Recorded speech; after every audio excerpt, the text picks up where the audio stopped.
There was once a woman who had two daughters, and their names were Millicent and Blanche. Millicent was nasty-tempered and cruel, while her younger sister Blanche was sweet and cheerful. The mother's favorite was not sweet Blanche, but the sharp-tongued Millicent, probably because her older daughter was the very likeness of her own mean self.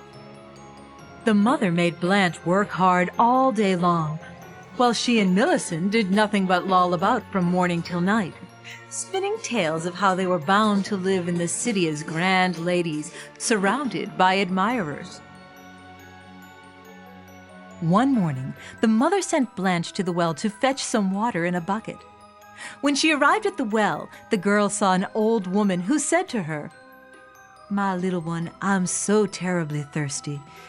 Do give me some water." "Yes, Auntie, of course," said Blanche. She rinsed her bucket and drew plenty of good, fresh water to drink. "Thank you, child. You are a good girl," said the old woman. A few days later, the mother scolded Blanche more horribly than she had ever done before, and beat her badly. In terror, the girl ran away into the woods. She cried and knew not where to go, because she was afraid to return home, when suddenly, standing in front of her, Blanche recognized the same old woman she had met at the well. "Ah, child, why are you crying?" "Auntie, my mama has beaten me, and I'm afraid to return home." "Well, then," said the old woman, "come with me. I will give you dinner and a place to sleep. But you must promise me one thing.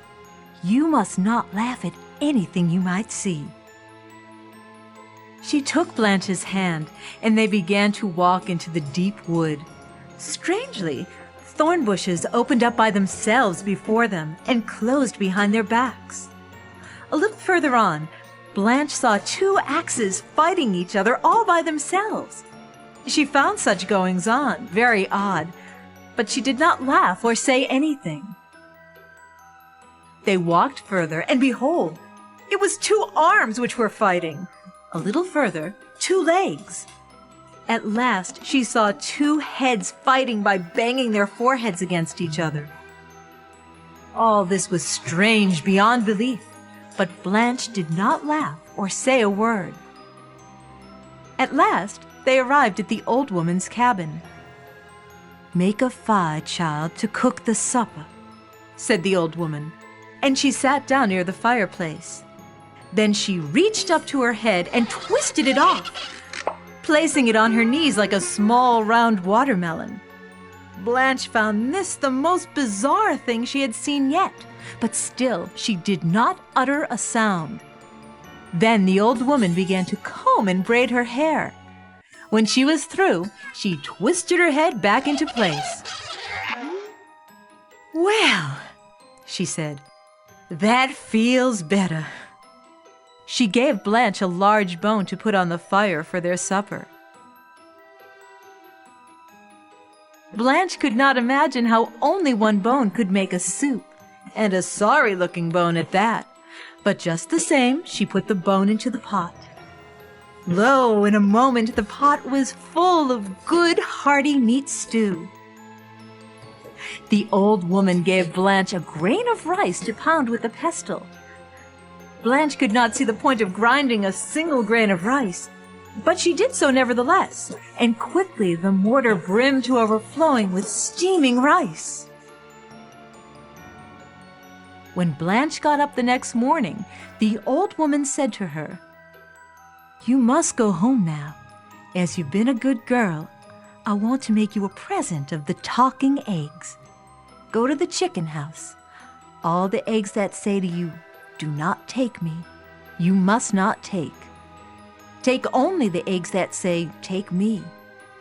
When you are on the road, throw the eggs behind your back one by one to break them, and you will have a surprise." Blanche went to the chicken house, where indeed lay a pile of eggs. Some of them looked as plain as hundreds of chicken eggs Blanche had seen all her life, but others were made of pure gold and were encircled by jewels. Unfortunately, it was the plain-looking eggs that called out, "Take me, take me." So Blanche took a few of the plain eggs and left the golden ones behind.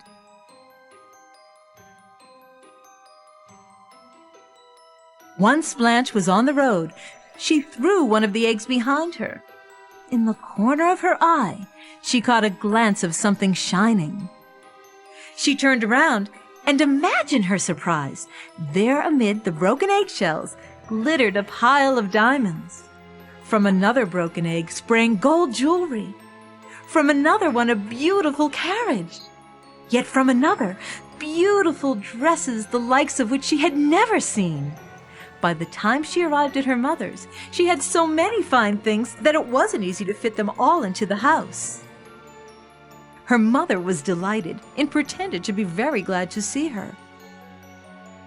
The next day at dawn, the mother shook her older daughter awake and whispered to her, "You too must go to the woods to look for this same old woman. There's no reason you shouldn't have even finer dresses than your sister." Millicent was not at all pleased at having to get up out of bed so early in the morning. Grumbling and muttering, she marched into the woods. Before long, she met the same old woman who invited her to come to her cabin. The old woman warned her also not to laugh at anything she saw. But when Millicent saw the axes, the arms, the legs, and the heads fighting, she couldn't help but laugh and laugh. And when the old woman took off her head and set it on her lap to comb and braid her hair, the girl shrieked, pointing, "Well, now, that isn't the stupidest thing I've ever seen." The next day, the old woman said to Millicent, "Listen to me. What I'm about to tell you is exactly what I told your sister. And like her, out in the chicken house, I believe that you will find exactly what you deserve.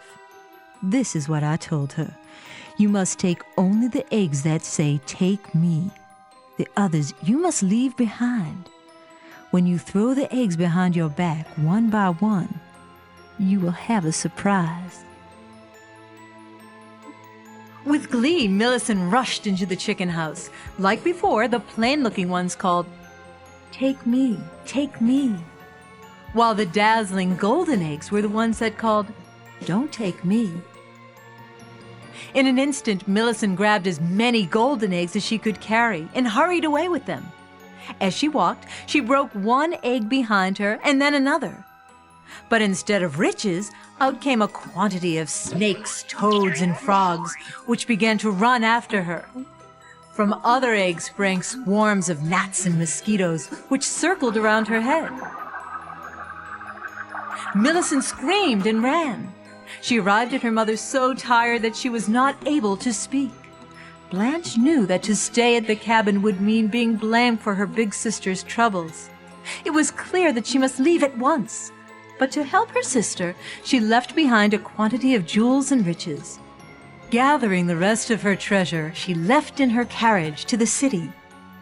And there, she lived the rest of her days as a grand lady, kind to all, surrounded by friends and admirers.